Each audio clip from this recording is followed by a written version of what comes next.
पुराना दरवाज़ा। बात उन दिनों की है जब रमेश नाम का आदमी अपनी पत्नी और 2 बच्चों के साथ कोल्हापुर के एक पुराने घर में रहने गया था। सुबह 10 बजते ही रमेश अपने ऑफिस चला जाता था। दूसरी तरफ उसकी पत्नी घर के कामों में व्यस्त हो जाती थी। रमेश के दोनों बच्चे पिंकी और रोहन घर में इधर उधर खेला करते थे। इसी तरह एक शाम वो दोनों घर के आखिरी कोने में बने एक कमरे के पास खेल रहे थे। तभी अचानक उन्हें दीवार के पीछे से कुछ अजीबोगरीब आवाज़ सुनाई देती है। ऐसा लग रहा था मानो कोई बुढ़िया रो रही हो। वो दीवार बहुत ही पुरानी थी। उसके पेंट जगह जगह से उखड़े हुए थे। साथ ही कोने में एक बहुत ही पुराना दरवाज़ा लगा हुआ था। भैया, दरवाजे के उस पार से किसी के रोने की आवाज़ सुनाई दे रही है।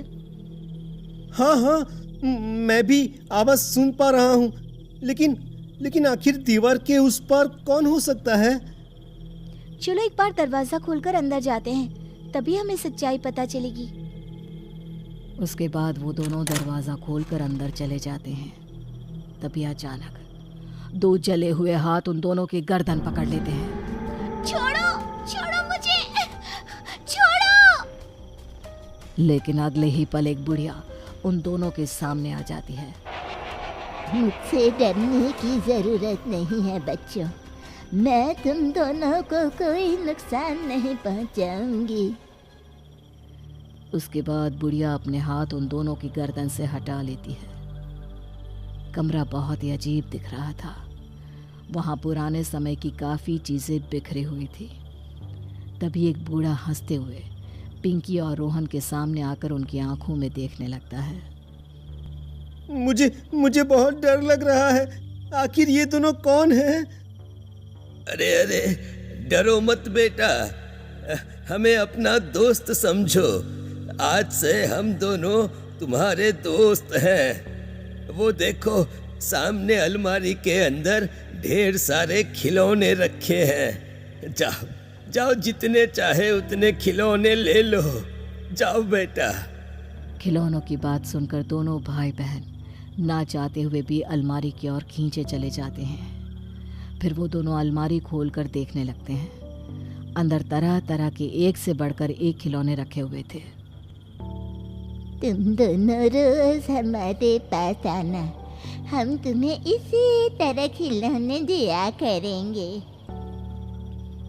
फिर दोनों भाई बहन खुश होकर खिलौने उठा लेते हैं और वहाँ से जाने लगते हैं। लेकिन तभी बूढ़ा और बुढ़िया का शरीर रोशनी के रूप में बदल जाता है और वो दोनों रोशनी पिंकी और रोहन के शरीर में समा जाती है।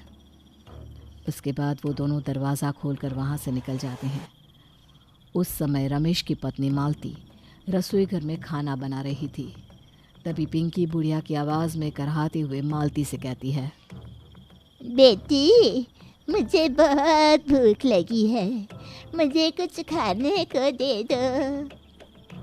पिंकी को अचानक एक बीमार बुढ़िया की आवाज़ में बात करते देख मालती को बहुत हैरानी होती है। उसे लगता है कि पिंकी उसके साथ कोई मजाक कर रही है।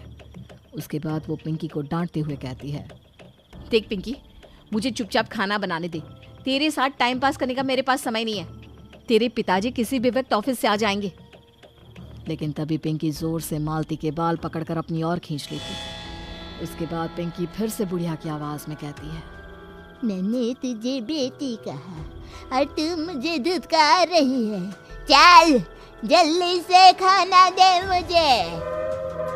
तभी रोहन भी मालती को घूरते हुए बूढ़े की आवाज़ में कहता है, हम दोनों कई सालों से भूखे हैं, जल्दी से हमें खाना दे वरना हम तुझे खा जाएंगे। अपने दोनों बच्चों को अजीब बर्ताव करते देख मालती के होश उड़ जाते हैं। तभी अचानक दरवाजे की घंटी बजती है। घबराई हुई मालती दौड़कर दरवाज़ा खोलती है। सामने रमेश को देख उसकी जान में जान आती है। फिर मालती घबराए हुए रमेश को दोनों बच्चों की हरकत के बारे में बता देती है। मालती की बात सुनकर रमेश अपने दोनों बच्चों को डांटने लगता है, लेकिन उन दोनों पर कोई असर नहीं होता। उल्टा वो दोनों रमेश को पकड़कर ज़मीन पर गिरा देते हैं। फिर रोहन रसोई घर में पड़ा चाकू उठाकर रमेश की छाती पर बैठ जाता है। हे भगवान, मेरे बच्चों को क्या हो गया है? आखिर ये दोनों इस तरह की हरकतें क्यों कर रहे हैं? सुनो, तुम अपने पापा को छोड़ दो, तुम्हें खाना चाहिए ना, अभी देती हूँ मैं। उसके बाद मालती फौरन 2 थाली में ढेर सारा खाना निकालकर फर्श पर रख देती है। पिंकी और रोहन दोनों खाने की थाली उठा लेते हैं। हमें और खाना दो, हमारे साथी भूखे हैं, उन्हें भी खाना चाहिए, चलो जल्दी करो। तभी अचानक पिंकी और रोहन की आंखें लाल होकर गोल गोल घूमने लगती हैं। ऐसा खौफनाक मंजर देखकर मालती और रमेश बुरी तरह घबरा जाते हैं। फिर वो दोनों फौरन घर से बाहर भागकर दरवाजा बंद कर देते हैं। हो ना हो, हमारे दोनों बच्चों के ऊपर बुरी आत्मा ने कब्जा कर लिया है। हमें फौरन किसी तांत्रिक को बुलाना होगा। रमेश उसी वक्त अपने मोबाइल में तांत्रिकों के बारे में सर्च करने लगता है। तभी उसे एक बड़े तांत्रिक का नंबर मिलता है। रमेश फौरन फोन करके उसे वहां बुला लेता है। घर में दाखिल होते ही अंदर का नजारा देख तांत्रिक के होश उड़ जाते हैं। पिंकी और रोहन दोनों पंखे के ऊपर उल्टा झूल रहे थे। तुमने बिल्कुल सही कहा था, इन दोनों पर बहुत ही खतरनाक आत्माओं का कब्जा हो गया है। लेकिन चिंता मत करो, मैं सब ठीक कर दूंगा। तभी तांत्रिक की नजर दीवार के कोने में बने कमरे पर पड़ती है। अच्छा, तो ये दोनों आत्माएं इस दरवाजे से बाहर आई हैं। लेकिन रमेश और मालती को वो दरवाजा दिखाई नहीं देता। लेकिन हमें तो कोई दरवाजा दिखाई नहीं दे रहा है। आप किस दरवाजे की बात कर रहे हैं? ये भूतिया दरवाजा है, इसलिए तुम दोनों इसे देख नहीं पा रहे हो। लेकिन चिंता मत करो, मैं तुम्हारे बच्चों को बचा लूंगा। उसके बाद तांत्रिक अपने थैले से राख निकाल लेता है। फिर जोर जोर से मंत्र पढ़ते हुए पंखे पर उल्टे लटके पिंकी और रोहन के ऊपर फेंकना शुरू कर देता है। अचानक से वो दोनों धड़ाम से फर्श पर गिरते हैं और उनके अंदर से 2 रोशनी बाहर निकलकर दरवाजे की ओर बढ़ती है। फिर अगले ही पल एक तेज आवाज के साथ दरवाजा खुलता है और दोनों रोशनी अंदर चली जाती हैं। तांत्रिक भी फौरन लपक कर दरवाजे को बंद होने से रोक लेता है और वो दरवाजे के अंदर दाखिल हो जाता है।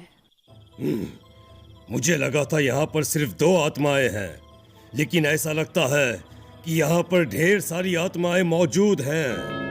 तभी तांत्रिक को उस कमरे में एक और दरवाजा दिखाई देता है। तांत्रिक अपने थैले से एक हड्डी निकाल लेता है। उसके बाद वो मंत्र पढ़ते हुए उस दरवाजे की ओर बढ़ने लगता है। मंत्रों की शक्ति से अचानक दरवाजा टूटकर नीचे गिर जाता है। दरवाजे के उस पार ढेर सारे बुजुर्गों की आत्माएं बैठी हुई थी। तू यहाँ क्यों आया है तांत्रिक? अगर तू मरना नहीं चाहता तो लौट जा यहाँ से, क्योंकि तू हमारा कुछ नहीं बिगाड़ पाएगा। देखो, मेरी तुम सबसे कोई दुश्मनी नहीं है। मैं यहाँ सिर्फ उन दोनों मासूम बच्चों को बचाने के लिए आया हूँ। तुम सभी इसी वक्त इस घर को छोड़कर चले जाओ, वरना मजबूरन मुझे तुम सब पर अपनी तांत्रिक शक्तियों का इस्तेमाल करना होगा। देखो सुनो, हम सब की मौत बहुत ही दर्दनाक तरीके से हुई थी और अब तू हमें और तड़पाना चाहता है। आखिर हमने किसी का क्या बिगाड़ा है जो हमें ये सब झेलना पड़ रहा है? बताओ मुझे। साफ साफ कहो, तुम कहना क्या चाहते हो और तुम सबकी मौत कैसे हुई थी? बताओ। फिर एक बुढ़िया की आत्मा लंगड़ाते हुए तांत्रिक के नजदीक आकर सालों पहले घटी खौफनाक घटना के बारे में बताने लगती है। सालों पहले यहाँ एक वृद्धाश्रम हुआ करता था। हम सभी के बच्चे हम पर बहुत अत्याचार करते थे, क्योंकि बूढ़े होने के कारण हम उन पर बोझ बन चुके थे। फिर उन्होंने हमें मरने के लिए इस वृद्धाश्रम में छोड़ दिया था। जैसे तैसे हमारे दिन कट रहे थे, लेकिन फिर एक दिन भंवरलाल नाम का एक लालची बिल्डर आया। वो हमारे अनाथ आश्रम को तोड़कर यहाँ एक बड़ा होटल बनाना चाहता था। जब हम सबने मिलकर उसका विरोध किया तो उसने हमारे खाने में जहर मिलाकर हम सबको मरवा दिया। अचानक इतने सारे लोगों की मौत से चारों तरफ दहशत फैल गई थी। पकड़े जाने के डर से भंवरलाल हमेशा के लिए शहर छोड़कर भाग गया था। अगर तुम चाहते हो कि हम सब यहाँ से चले जाएं, तो उस दुष्ट भंवरलाल को हमारे सामने लाकर मारो। उसके मरने के बाद ही हम सबको मुक्ति मिलेगी। अगर आप इस कहानी का अगला भाग देखना चाहते हैं तो हमें कमेंट करके ज़रूर बताएं।